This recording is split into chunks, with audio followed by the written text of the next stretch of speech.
We all have that voice in our heads, the one that narrates our lives, comments on our choices, and judges us for how we look, what we do, what we don't do. That voice is with us from the moment we wake up until the second we fall asleep, and sometimes even keeps us up at night. What most people don't realize is that this internal monologue isn't just background noise. It's not harmless. It's powerful. It's shaping your reality in ways you may not even see. Think about it. Every single decision you make is filtered through the lens of how you talk to yourself. If your inner voice constantly says you're not good at this, or you always mess up, you're less likely to try something new. You hesitate, you procrastinate, you talk yourself out of showing up. And guess what happens? You start living down to that story. That narrative, repeated enough times, becomes your belief system, and your beliefs become your actions, and your actions become your life.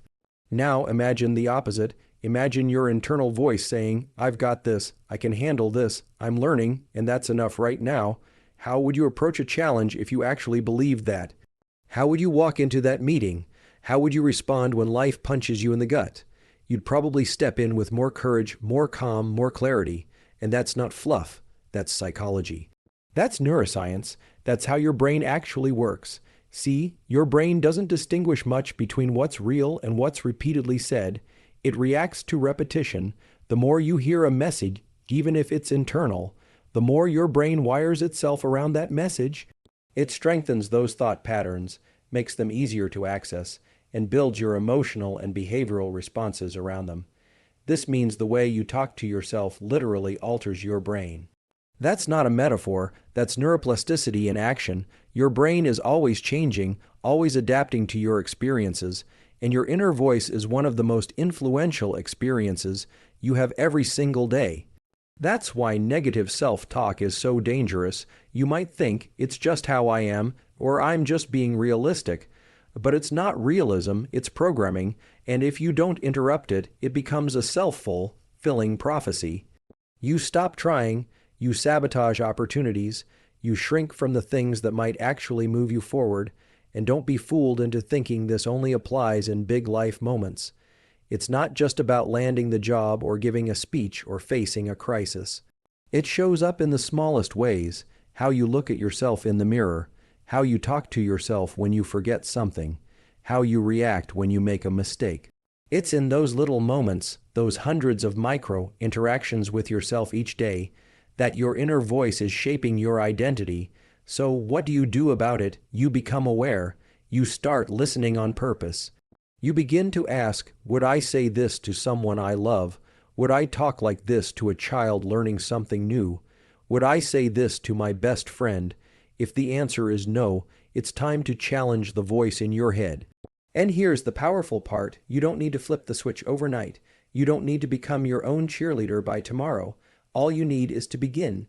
Begin by noticing, by interrupting, by gently offering a more compassionate, more truthful version of your thoughts. It's about progress, not perfection. You're not trying to lie to yourself.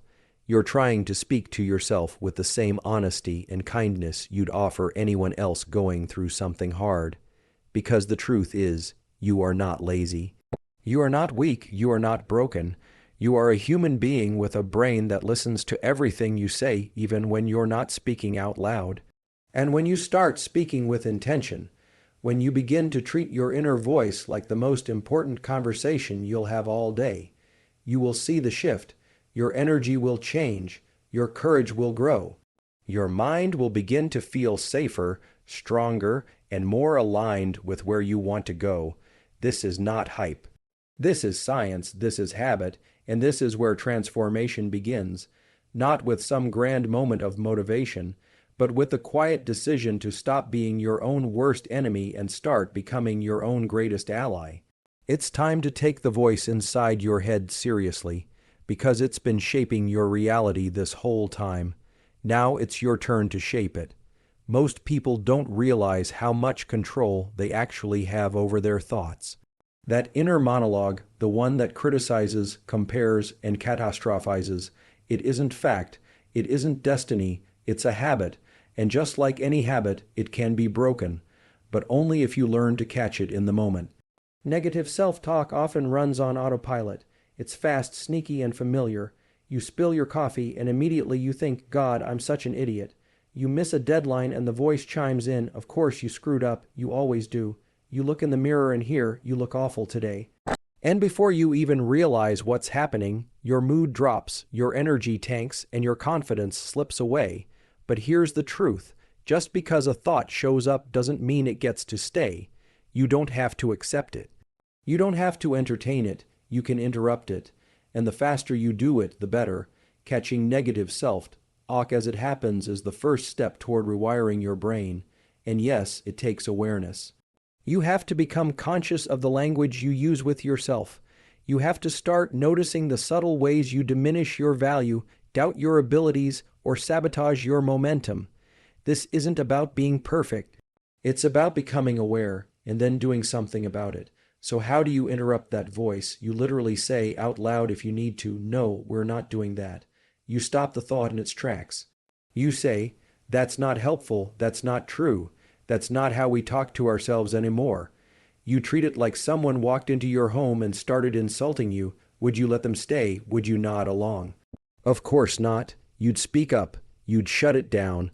It's the same with your own mind. You are not obligated to believe every thought you have. And once you realize that, you take back your power. Interrupting negative self-talk doesn't mean pretending everything's fine when it's not. It means refusing to let false, unproductive, or outdated beliefs run your life. Maybe that voice came from childhood. Maybe it echoes a parent, a teacher, a boss. Maybe it's the voice of fear trying to protect you by keeping you small. Whatever its origin, you don't have to continue the pattern. You don't have to rehearse pain and call it realism. There's a tool you can use right now, the 5-second rule. The moment you catch a negative thought, count backwards 5-4-3-2-1. And then say something intentional to interrupt it. This interrupts the cycle and activates the part of your brain responsible for decision making and focus. It shifts you from autopilot into awareness. You're no longer reacting. You're choosing. Let's say you're about to walk into a meeting and the thought hits you, you don't belong here. Don't spiral, interrupt it. 5-4-3-2-1. Say, I earned my place here. I've got value to add. Even if your voice shakes, even if you don't fully believe it yet, it's better than feeding the lie. That small moment of interruption becomes a turning point. Your brain notices, it begins to rewire. The more often you do this, the more you train your brain to recognize that negative thoughts are not welcome. You teach it that you're in charge now, that self-criticism may have felt normal for years, but it's not your future. You have to get a little fierce about this. You have to be willing to disrupt old patterns, even if it feels awkward or fake at first. Changing how you talk to yourself isn't about fluff or toxic positivity. It's about clarity. It's about refusing to let your mind bully you into staying stuck. If you can interrupt one thought, you can interrupt another, and before you know it, your default setting starts to shift. You build a habit of awareness. You get faster, sharper, more grounded. You don't let your emotions get hijacked by a runaway thought spiral. Over time, this simple habit of noticing and stopping negative self-talk starts to change everything.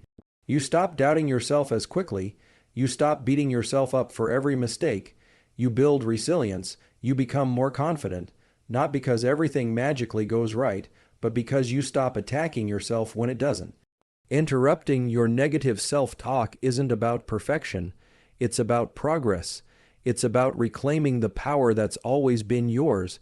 The power to choose your thoughts, to shape your internal world, and to create a mind that works with you, not against you.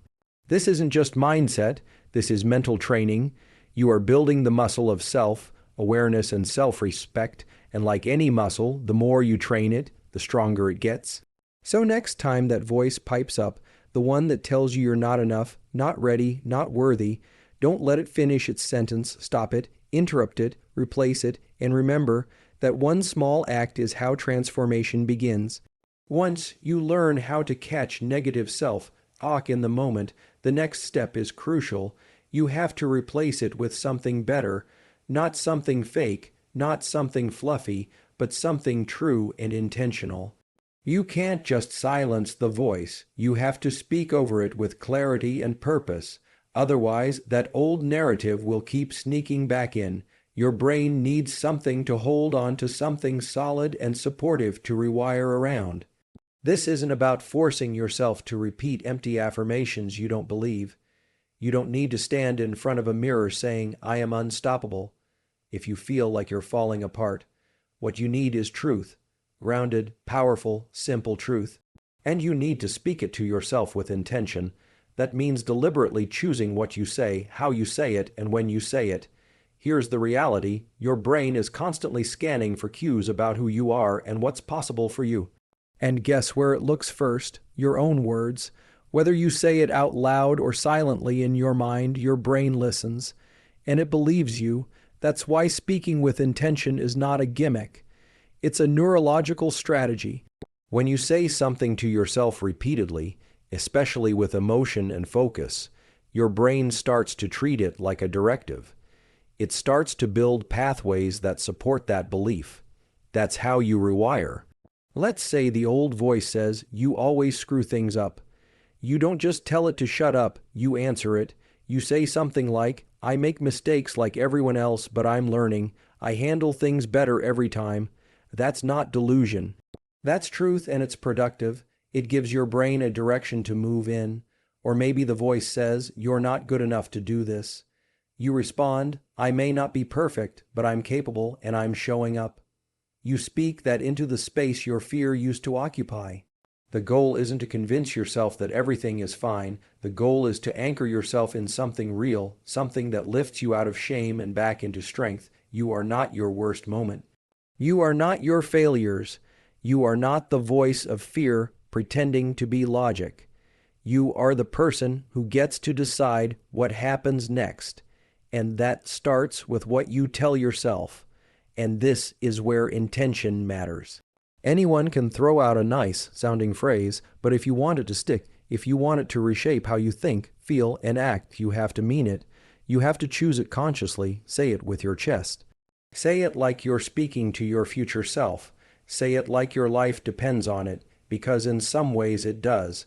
When you speak to yourself with intention, you build a mental environment that supports growth instead of guilt. You create a space where effort counts, where learning matters, where failure isn't the end but just a step in the process. And that environment, it becomes your new default. That's when the real shift happens. Your brain begins to expect better thoughts. Your nervous system starts to calm down. You operate from clarity instead of chaos. And here's the beautiful part: you don't have to believe it 100% at first. Belief is not the starting line, it's the finish line. You don't wait to feel confident to speak kindly to yourself. You speak kindly to yourself until confidence shows up. You speak with honesty and hope. That's enough. That's where the change starts. Now, let's be clear. This doesn't mean pretending everything is okay when it's not. It doesn't mean ignoring your problems or sugarcoating your pain. What it means is, even in the pain, even in the problem, you speak truth with intention. You don't add suffering by attacking yourself. You don't double the weight by layering shame on top of struggle. Instead, you give yourself direction. You say, "This is hard, but I can handle it." Or, "This sucks, but I'm doing my best." Or, "I've been through worse. I know I can figure this out." These are small statements, but they have big impact. Words create energy. Energy creates action, and actions shape your outcomes. So when you shift the way you speak, you shift your trajectory, one sentence at a time. This is about deciding that you are worth speaking to with respect, that your inner voice should sound like someone who wants you to win, not someone rooting for your failure, that when life hits hard, you don't pile on, you support yourself through it. Because here's what most people miss: you are always in conversation with yourself. And if you want your life to change, you've got to change the conversation. So start today. Speak truth. Be intentional. Give your brain something better to believe. It doesn't have to be perfect. It just has to be honest, helpful, and chosen on purpose. Keep doing that, and you won't just feel better. You'll become better. Not by magic, but by habit. Not by hype, but by truth. That's how rewiring begins. You don't change your life in one massive leap. You change it in the small, quiet moments that you repeat day after day. That's how the brain works. It learns through repetition. It's not about whether you feel different after one good day of positive self-talk. It's about what happens when you do it again tomorrow and the next day and the day after that. Repetition is what rewires your brain. It builds new neural pathways, literally new circuits inside your mind. If you want to feel more confident, more calm, more focused, or more in control of your emotions, it's not enough to want those things. You have to train your brain to expect them, and that training comes from repeating the thoughts, the habits, the self-talk that matches the life you want, not the one you're trying to escape from. Your brain doesn't care if a thought is true or false. It cares if it's repeated. That's why so many people are stuck in negative patterns, not because they're lazy, not because they're broken, but because they've been rehearsing the same self-defeating thoughts for years. Every time you say, "I'm not good enough," or "I always mess this up," you're reinforcing a pathway in your brain. That path gets easier and faster to travel. It becomes automatic. That's how habits work, especially mental ones. But here's the good news. The exact same process works in your favor. If you start speaking to yourself with clarity and truth, even if it feels uncomfortable at first, and you keep doing it consistently, your brain begins to rewire. Those new thoughts become easier to access. You don't have to fight so hard to think better. It becomes natural. Your brain starts to say, "Oh, this is what we think now. This is how we speak to ourselves. This is our new normal." Think about it like a trail in the woods. The path you walk the most becomes clear, smooth, and easy. The one you abandon gets overgrown. If you've been walking the same negative path for a long time, you have to start clearing a new one. At first, it's messy. It takes effort, it feels awkward, but every time you walk that new path, every time you choose the better thought, speak the kind word, interrupt the doubt, you're clearing the way, and eventually that becomes the trail your brain prefers. That's what 3 days of intentional self-talk can do. It doesn't fix your entire life, but it plants new seeds. It starts new connections. It gives your brain a reason to pause before falling into the same old patterns. And once you feel that shift even slightly, you realize, I have more control over my mind than I thought. There's no perfect way to do this. The key is consistency, not intensity. You don't need to spend hours journaling or meditating or repeating affirmations. Just catch your thoughts, interrupt the ones that hurt, replace them with something better, and repeat it over and over in the car, at your desk, while brushing your teeth, when you screw up, when you feel anxious. When you wake up, when you're about to fall asleep, keep it simple, keep it frequent, keep it honest. You'll be tempted to skip it, to say, "This isn't working," or "This feels fake," but that's just your old wiring talking. It doesn't want to be replaced. It wants to stay in control. That resistance, it's part of the process. Don't use it as a reason to quit. Use it as a sign that change is happening. It's no different than going to the gym. You don't get strong by lifting weights once. You get strong by showing up consistently and pushing yourself a little more each time. That's how your mind works too. Your mental muscles need the same repetition, the same patience, the same commitment, and just like the gym, the beginning is the hardest, but if you stick with it, even just 3 days, you'll start to feel something shift. Maybe it's just a little more awareness. Maybe it's a pause before a spiral.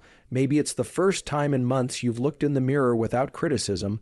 Those little shifts, they're massive. They mean you're building something new. They mean your brain is listening. And if you keep going, it will keep building. So don't underestimate the power of repetition.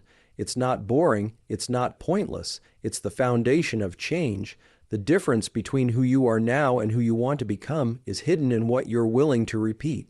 The thoughts you choose, the words you say, the moments you show up, even when it's uncomfortable, this is how you rewire your brain, not by hoping, not by waiting for motivation, but by deciding, right now, that you're done rehearsing pain and ready to practice power.